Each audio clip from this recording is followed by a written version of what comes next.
Fẹ́ kí n káàbọ̀ lẹ́ẹ̀kan sí orí ètò wa oore ọ̀fẹ́ fún ìyípadà yìí. Ó jẹ́ ayọ̀ mi láti wà lórí ètò ní àkókò yìí pẹ̀lú ẹnìkọ̀ọ̀kan. Ní ìjẹ́jọ́ a bẹ̀rẹ̀ ẹ̀kọ́ lórí àwọn nǹkan tó ń jẹ́rìí Kristi. Mo sì fẹ́ lọ tààrà sínú ẹ̀kọ́ yẹn ní òní. Ohun tá a ṣe náà ni pé a kọ́kọ́ fi àfihàn ohun tá a fẹ́ bẹ̀rẹ̀ sí ṣàlàyé fúnra wa hàn ní ìjẹ́jọ́ yẹn.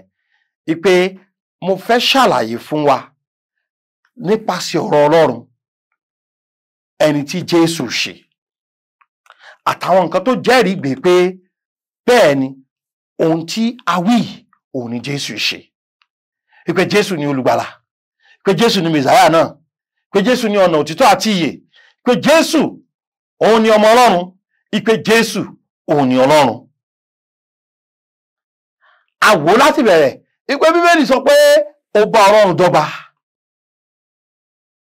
Pé kì í ṣe pé bóyá wọ́n dọ́gba lásán nínú orúkọ, ṣùgbọ́n wọ́n dọ́gba nínú iṣẹ́ wọn. Wọ́n dọ́gba nínú ohun tí wọ́n fẹ́, ìfẹ́ wọn. A sì tún wò wípé Bíbélì ṣàlàyé wípé inú Jésù ni ìyè wà. Kí ni ìdí tá a fi ní àwọn ẹ̀rí yìí? Kí ni ìdí tá a fi gbọ́dọ̀ ní ẹ̀rí yìí? Tí ẹ̀rí yìí fi gbọ́dọ̀ yé wa. Torí pé tá a bá ti ní ẹ̀rí yìí, a ó lè là. Tá a bá ti tí ẹ̀rí yìí bá yé wa, a ó lè ní ìyè. Lónìí mo wá fẹ́ wo ní pàtó àti ní kánkán láì fi àkókò ṣòfò lórí pé àwọn ta ní ẹnìkíní tó ti kọ́kọ́ jẹ́rìí nípa Jésù. Òun náà ni Jòhánù onítẹ̀bọmi. Torí náà lónìí a fẹ́ wo ẹ̀rí Jòhánù. Ẹsẹ̀ 23 tí dẹ̀ 25 màá wá gbàdúrà a wá bọ́ sínú ẹ̀kọ́ yìí. Bẹ́ẹ̀ ni ẹ̀yin ti ránṣẹ́ lọ sọ́dọ̀ Jòhánù, òun sì ti jẹ́rìí sí òtítọ́. Àwọn kí ni Jòhánù ṣe o? Jòhánù jẹ́rìí sí òtítọ́. Ṣùgbọ́n èmi kò gba ẹ̀rí lọ́dọ̀ ènìyàn. Ṣùgbọ́n nǹkan wọ̀nyí ni èmi ń sọ kí ẹ̀yin kí ó lè là. Òun ni fìtílà tí ó ń jó tí ó sì ń tàn mọ́lẹ̀. Ẹ̀yin sì ìfẹ́ fún sákan láti máa yọ̀ nínú ìmọ́lẹ̀ rẹ̀. Olúwa dúpẹ́ fún àǹfààní yìí. Olúwa gba iṣẹ́ ìlọ́wọ́ mi kó ṣe fúnra rẹ̀. Àlàyé yìí, ìkọ́ni yìí kó lè jẹ́ ohun tí yóò jẹ́ ìbùkún fún àwọn ènìyàn. Tá a bá mọ ẹnìkan tí kò tí ì rí Jésù, tẹ́ tí Jésù ṣe kò yé, kó lè ní òye Kristi lónìí. Ẹ ṣé torí pé ẹ ó ṣe jù béèrè wa lọ. Jésù Olúwa wa. Àmín. Bíbélì ní wọ́n ránṣẹ́ sí Jòhánù láti lè gba ẹ̀rí látẹnu rẹ̀. Bíbélì sì wí pé òun jẹ́rìí sí kí ni o? Òtítọ́. Jòhánù jẹ́rìí sí kí ni o? Sí òtítọ́. Ṣé rí ta ni Jòhánù onítẹ̀bọmi gan? Àwọn nǹkan tí a mọ̀ nípa Jòhánù onítẹ̀bọmi òun ó pọ̀. Mo sì fẹ́ ká wò wọ́n lẹ́yọ kọ̀ọ̀kan ká tó lè wò pé ṣé ẹ̀rí rẹ̀ tí ẹ̀ jẹ́ ẹ̀rí gidi. Jòhánù orí 1 ẹsẹ̀ 6. Bíbélì wí pé ọkùnrin kan wà tí a rán láti ọ̀dọ̀ Ọlọ́run wá. Orúkọ ẹni tí jẹ́ Jòhánù. Ẹ tẹ́tí sí mi. Orúkọ ẹni tí jẹ́ kí ni o? Jòhánù. Ìtumọ̀ orúkọ tá ń pè ní Jòhánù yìí ó jẹ́ ẹni tí Jèhófà fẹ́ràn. Tàbí ẹni tí Jèhófà fi oore ọ̀fẹ́ hàn sí. Tàbí ẹ̀bùn Jèhófà. A sì pè ní Jòhánù ẹni tí ń tẹ àwọn ènìyàn bọmi. Ṣé rí wíwá Jòhánù sáyé ó jẹ́ ohun tí a sọ àsọtẹ́lẹ̀ rẹ̀ nínú ìwé Àìsáyà. Òun ẹni tí kígbe ní aginjù ní Bíbélì wí nínú ìwé Àìsáyà orí 40 ẹsẹ̀ 23. Torí náà Jòhánù kì í kàn ṣe ènìyàn kan lásán. Ó jẹ́ ọkùnrin kan tá a rán láti ọ̀dọ̀ Ọlọ́run wá. Ìránṣẹ́ ni Jòhánù. A sì sọ àsọtẹ́lẹ̀ nípa wíwá rẹ̀ Málákì orí 3 ẹsẹ̀ 1 ó tún sọ̀rọ̀ nípa rẹ̀. Ìwé Lúùkù orí kìíní ẹsẹ̀ kẹtàdínlógún tún wá fi ìdí àwọn àsọtẹ́lẹ̀ yẹn múlẹ̀. Jòhánù ó jẹ́ ìránṣẹ́, ó tún jẹ́ ẹni tí ó jẹ́ pé aṣọ àsọtẹ́lẹ̀ wíwá rẹ̀. Bíbélì wí ní ẹsẹ̀ kẹtàdínlógún yẹn pé ẹ̀mí àti agbára Èlíjà ni ó sì fi ń ṣáájú rẹ̀ lọ láti pa ọkàn àwọn bàbá dà sí àwọn ọmọ àti àwọn aláìgbọràn sí ọgbọ́n, àwọn olóòótọ́ kí ó lè pèsè ènìyàn tí a múra sílẹ̀ dé Olúwa. Iṣẹ́ rẹ̀ ni pé kó pèsè ọ̀nà dé Olúwa. A pè Jòhánù ní wòlíì ọ̀gá ògo. Ẹ wo Lúùkù orí kìíní yẹn ẹsẹ̀ ìkẹrìndínlọ́gọ́rin 76. Àti ìwọ ọmọ wòlíì ọ̀gá ògo ni a máa pè ọ́. Wọ́n sọ bẹ́ẹ̀ pé Jòhánù o, ta ni a máa pè ọ́ wòlíì ọ̀gá ògo? Kìí ṣe ìgbà tó bá fèrè fọ̀ ló tó di wòlíì. Kìí ṣe ìgbà tó bá tó sọ pé ìwọ ọmọkùnrin yìí báyìí ni ó rí fún ọ. Kọ́ ló tó di wòlíì. Ọlọ́run pè ní wòlíì ọ̀gá ògo. Ìyàwó nǹkan mi ti Bíbélì wá pé Jòhánù orí tẹ̀bọmi. Ẹni àwọn Jòhánù orí kìíní yẹn, Jòhánù orí kìíní ẹsẹ̀ kẹfà, a pè ní ẹlẹ́rìí. Bíbélì pé ọkùnrin kan wá láti ọ̀dọ̀ Ọlọ́run wá, orúkọ ẹni tí jẹ́ Jòhánù, òun náà ni a sì rán fún ẹ̀rí. So kí ni o? Ajẹ́rìí Jésù Kristi ni. Jòhánù ó jẹ́rìí ta ni o? Jésù Kristi. Torí náà nígbà tí a bá sọ pé àwọn Jésù ní àwọn ẹlẹ́rìí, àwọn tó ń jẹ́rìí rẹ̀, ẹnì kìíní tí mo fẹ́ ká fọkàn sí òun ni Jòhánù. Ẹ̀rí Jòhánù fi hàn wá, òun ti Bíbélì pé Jòhánù fi hàn wá pé ẹni tó lè jẹ́rìí nu. Kì í ṣe tó ní kọnùkọ́ nínú, ẹni tí a rán látọ̀dọ̀ Ọlọ́run wá ni, ẹni tá a pè ní wòlíì ọ̀gá ògo ni. Ǹjẹ́ mọ̀ pé Jòhánù nínú oyún, Bíbélì sọ pé nígbà tó rí Jésù ó sọ nínú oyún. Nígbà tí ìyá wọn méjèèjì pàdé, Jòhánù ṣe kí ni ó sọ nínú oyún. Eléyìí ni àmì pé a rán wá láti pèsè ọ̀nà dé Mèsáyà ni. Ẹ̀rí Jòhánù yìí ó ṣe pàtàkì. Kí ni àwọn nǹkan tí Jòhánù pè Jésù? Nǹkan àkọ́kọ́ tí Jòhánù pè Jésù ni ìmọ́lẹ̀. Kí ni Jòhánù pè Jésù ó pè ní ìmọ́lẹ̀? Ẹ padà sórí kìíní yẹn, ẹ wo ẹsẹ̀ kẹfà tí dé ìkẹjọ yẹn, ẹ kí n bẹ̀rẹ̀ sí ká ẹ jẹ́ kan kí ìkẹka ẹsẹ̀ kẹjọ. Bíbélì wípé òun kì í ṣe ìmọ́lẹ̀ náà, ṣùgbọ́n a rán wá láti ṣe ẹlẹ́rìí fún ìmọ́lẹ̀ náà. Ta ni ìmọ́lẹ̀ náà? Jésù. Bíbélì wípé ìmọ́lẹ̀ náà tàn, òkùnkùn kò lè ṣe kí ni o, kò lè borí rẹ̀. Ta ni ìmọ́lẹ̀ náà? Jésù. Ṣé Jòhánù ni ìmọ́lẹ̀ náà? Rárá. Kí ni Jòhánù? Wòlíì ọ̀gá ògo. Kí ni Jòhánù? Ẹlẹ́rìí. Kí ni Jòhánù? Ẹni tí a rán láti ọ̀dọ̀ Ọlọ́run wá. Ìránṣẹ́ Ọlọ́run ni Jòhánù. Ṣé ó ní ìmọ́lẹ̀ náà? Rárá.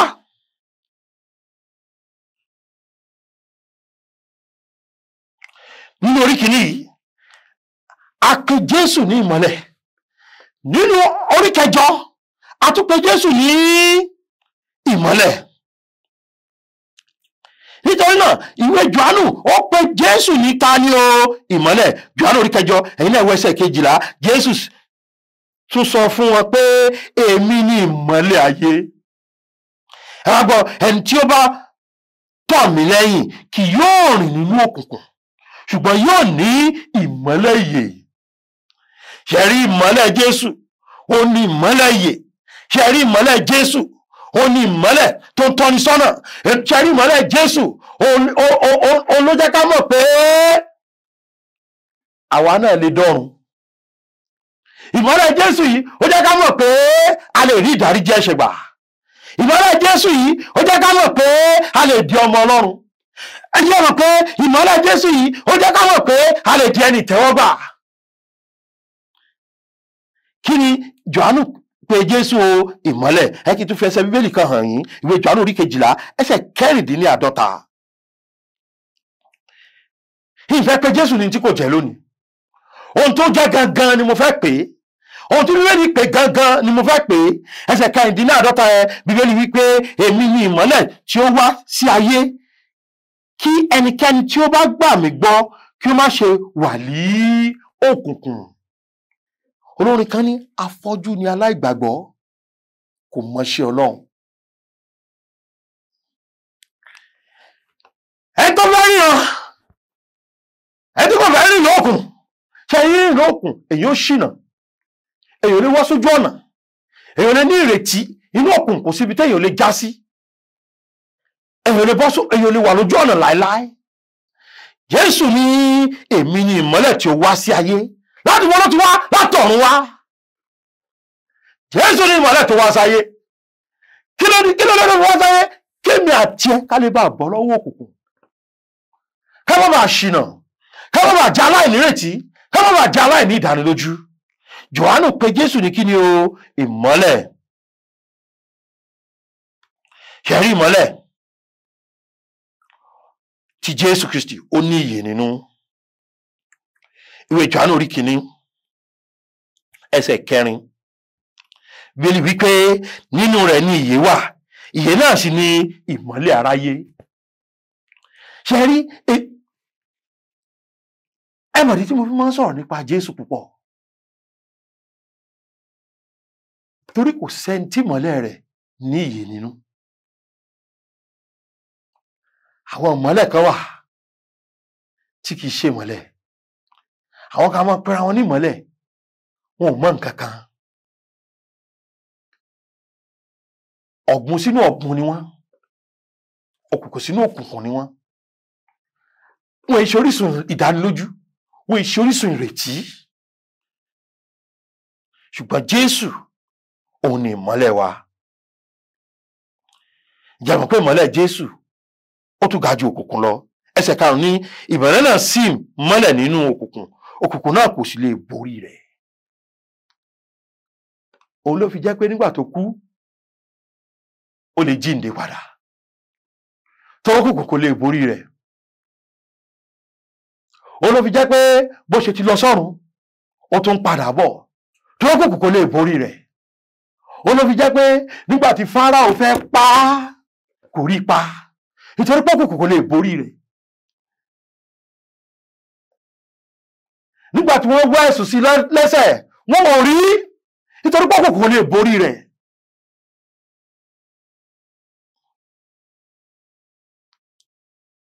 Òun ló fi jẹ́ pé ó lè dúró kó wí pé bàbá dáríjì wọ́n, nítorí wọn kò mọ ohun tó ń ṣe. Òun ló fi sọ pé bàbá lọ́wọ́ rẹ ni mo fi ẹ̀mí mi lé, ó parí. Nítorí pé òkùnkùn kò lè borí rẹ̀. Ìmọ́lẹ̀ Kristi, ìmọ́lẹ̀ ayérayé ni. Ó jẹ́ ohun ìbànújẹ́ pé àwa ọmọ ènìyàn a fẹ́ràn òkùnkùn ju ìmọ́lẹ̀ lọ. Ìwé Jòhánù orí 3.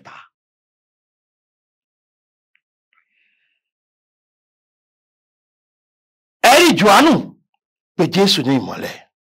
Ó lóun kọ́ ní ìmọ́lẹ̀ náà. Ìránṣẹ́ ni, ìránṣẹ́ ọ̀gá ògo ni. Ìwé Jòhánù orí 3, ẹ̀yin náà wo ẹsẹ̀ 19 yẹn. Jòhánù jẹ́ ìránṣẹ́, ó jẹ́ ìránṣẹ́ ọ̀gá ògo, ó jẹ́ wòlíì ọ̀gá ògo, ó jẹ́ ẹlẹ́rìí, ó ń kọ́ ní ìmọ́lẹ̀. Ta ni ìmọ́lẹ̀ o? Jésù Kristi. Ẹni tó bá sì ti gbàgbọ́ kò sọ pé tó bá ṣiṣẹ́ rere o, ó lẹ́ni tó bá ti gbà ń gbọ́, ó ní kò ní rìn lóòkùn.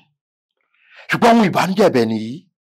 Èyí sì ni ìdájọ́ náà, wípé ìmọ́lẹ̀ wá sí ayé, àwọn ènìyàn sì fẹ́ òkùnkùn ju ìmọ́lẹ̀ lọ.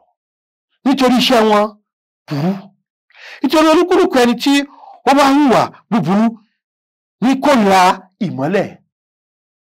Àwọn tí wọ́n máa ń hùwà burúkú, rí pé wọ́n kórìíra ìmọ́lẹ̀ lóòótọ́. Àwọn tí wọ́n ń ṣe ni níjàmbá, ọ̀pọ̀lọpọ̀ àwọn tó ń ṣe ni níjàmbá, àṣálẹ́ wọn máa ń ṣiṣẹ́. Àwọn ọmọbìnrin tí wọ́n ń ṣe panṣágà àti òwò aṣẹ́wó, ṣọ́ọ̀ṣì gan wọ́n máa ń ṣiṣẹ́ jù rárá, àṣálẹ́ ni. Àwọn ọmọkùnrin atannijẹ, àwọn ọkùnrin tó ń tàn ọ́ jẹun ó ṣàkíyèsí pé kí wá sọ́dọ̀ rẹ lọ́sàn-án kò ní fẹ́ kí wọ́n dán mọ́ ẹlẹ́tàn yẹn ọwọ́ alẹ́ ni. àwọn pàdé àìwà bí Ọlọ́run tá a máa ń rí lọ́pọ̀lọpọ̀ ọgbà ibi tí ò bá ti síná ni wọ́n máa dúró sí.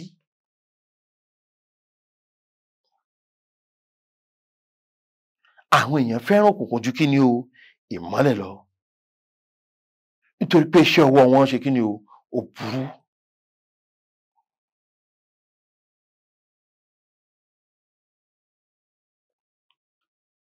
Èṣù kò fẹ́ ká rí ìmọ́lẹ̀ ṣùgbọ́n Ọlọ́run ó rán ìmọ́lẹ̀ sí wa. yóò wá jẹ́ kó máa ronú pé ṣé pé ìmọ́lẹ̀ kan ṣoṣo tó o nílò tí ó mú ọ dọ́run kì í ṣàbẹ́là rárá o. ìmọ́lẹ̀ kan ṣoṣo tó o nílò tí ó ra ìdáríjì ẹ̀ṣẹ̀ fún ọ tí ó sọ ọ́ dọmọ Ọlọ́run ṣé pé Jésù nìkan ni? bẹ́ẹ̀ ni. ìmọ́lẹ̀ tó ń tàn tó kùnkùn ò lè borí rẹ̀ tátẹ́gùn ò lè fẹ́ pa táwọn èèyàn ò lè fẹ́ pa òun ni Jésù Kristi. Jésù ni ìmọ́lẹ̀ fúnra rẹ̀ ó wí pé èmi ni ìmọ́lẹ̀ ayé. kí ló tó ṣe fẹ́ dúró sínú òkùnkùn? kí ló tó fẹ́ ṣègbé? kí ló tó fẹ́ bọ́ sínú ìmọ́lẹ̀? bàbá màmá ẹ ronúpìwàdà. Jésù ni ìmọ́lẹ̀. ìmọ́lẹ̀ tó kù kò lè borí rẹ̀. ìmọ́lẹ̀ tátẹ́gùn kò lè fẹ́ pa. ìmọ́lẹ̀ tẹnikẹ́ni kò lè dọwọ́ bò. wọn náà wò látìgbà tí Jésù ti lọ ìmọ́lẹ̀ rẹ̀ sì ń tàn dòní. ó fẹ́ tan ìmọ́lẹ̀ ẹ sáyé rẹ̀ kó lè bọ́ lọ́wọ́ ṣíṣègbé. gbogbo ohun tó sì sọ náà ni pé ẹnikẹ́ni tó bá gbà mí gbọ́ kò ní rìn lóòkùn. orí 12 ẹsẹ̀ 50 ó ní èmi ni ìmọ́lẹ̀ tí ó wá sí ayé kí ẹnikẹ́ni tó bá gbà mí gbọ́ kí ó má ṣe wà ní òkùnkùn. kí ló béè lọ́wọ́ rẹ̀? ìgbàgbọ́. kí ni Jòhánù pè Jésù? ìmọ́lẹ̀. kí ni nǹkan tó o nílò? kó o gba Jésù gbọ́. wípé torí rẹ̀ ló fi wá sáyé. oníṣẹ́ mi mọ̀ Jésù ní bàbá ńlá bàbá mi àti ẹ ló mọ̀ Jésù. èso tí wọ́n sì jẹ yìí ó mú ẹ̀ṣẹ̀ wá sáyé tiwa. ó fi wá sínú òkùnkùn ayé. ó fi wá sínú ìparun àti àìnírètí. ṣùgbọ́n Jésù wá ká lè bọ́ lọ́wọ́ òkùnkùn ayé, ká lè bọ́ kúrò lọ́wọ́ ìparun, ká lè di ẹni tó ní ìrètí, ká lè di ẹni tó ní ìdánilójú. Wá gba Jésù lónìí tọkàntọkàn pẹ̀lú ìgbàgbọ́. Ṣé o ti mọ̀ pé ẹlẹ́ṣẹ̀ lèmi àti ẹ? Ṣé o ti mọ̀ pé ikú lèrè ẹ̀ṣẹ̀ wa, ọ̀run àpáàdì ló tọ́ sí wa? Ṣé o ti mọ̀ pé Jésù nífẹ̀ẹ́ wa púpọ̀? Ó mú ìyè wá fún wa, ó mú ìmọ́lẹ̀ wá fún wa. Pé ẹnikẹ́ni tó bá ṣe kí ni o, tí ó bá gbà á gbọ́, kó má bàa ṣègbé, òkèlè níye àìnípẹ̀kun. Jòhánù ló ń kọ́ ní ìmọ́lẹ̀ o. Wo wòlíì rẹ kì í ṣèmọ́lẹ̀. Wo olùṣọ́ àgùntàn jọ yín kọ́ ní ìmọ́lẹ̀. Wo bàbá ìmọ́lẹ̀ kọ́ ní ìmọ́lẹ̀. Wo èmi kan tí mo bá yín sọ̀rọ̀ èbí kọ́ ní ìmọ́lẹ̀. Wo àwọn wòlíì àpọ́sítélì Pọ́ọ̀lù, àwọn Pétérù, Àìsáyà, gbogbo àwọn tó ti kọjá lọ Mósè kì í ṣe ìmọ́lẹ̀. Èyàn ńlá ni wọ́n, ṣùgbọ́n àwọn kọ́ ní ìmọ́lẹ̀. Jésù ní ìmọ́lẹ̀. Gba Jésù sọ́kàn rẹ̀. fìgbàgbọ́ rẹ sínú Jésù Kristi lónìí, ó bọ́ sínú ìmọ́lẹ̀ nù, ó kú òun òkun títí láéláé nù, torí ìmọ́lẹ̀ ayérayé òun ni Jésù tó kùkù kò lè borí rẹ̀. ṣó pé ìmọ́lẹ̀ sínú ayé rẹ̀ wípé Jésù, ó yé mi lónìí pé nítorí ẹ̀ṣẹ̀ mi mo wà nínú òkùnkùn, ṣùgbọ́n ìwọ kú, àsíán, ó jíǹde láti tan ìmọ́lẹ̀ ìyè sáyé mi. Jésù, mo fi ìgbàgbọ́ mi sínú rẹ̀ gẹ́gẹ́ bí ìmọ́lẹ̀ ìyè náà. Jésù, mo dúpẹ́ torí o ti gbà mí là. Jésù Olúwa wa, àmín. ṣé o ti pè Jésù sọ́kàn rẹ̀? ó ti wà ní ìmọ́lẹ̀ ìyè nìyẹn. Mọ̀ kú oríire o. Pè mí sórí 07038085652 07038085652 àti 07087682122 07087682122 àti 07055307492. èyí tí mo ń pè ní WhatsApp wa 07055307492. àlàáfíà Kristi kó máa bá yín gbé. ó dàbọ̀. Oore ọ̀fẹ́ ṣá ni ìgbẹ́kẹ̀lé mi. Jésù kú fún aráyé, ó kú fún mi pẹ̀lú. Oore ọ̀fẹ́ ṣá.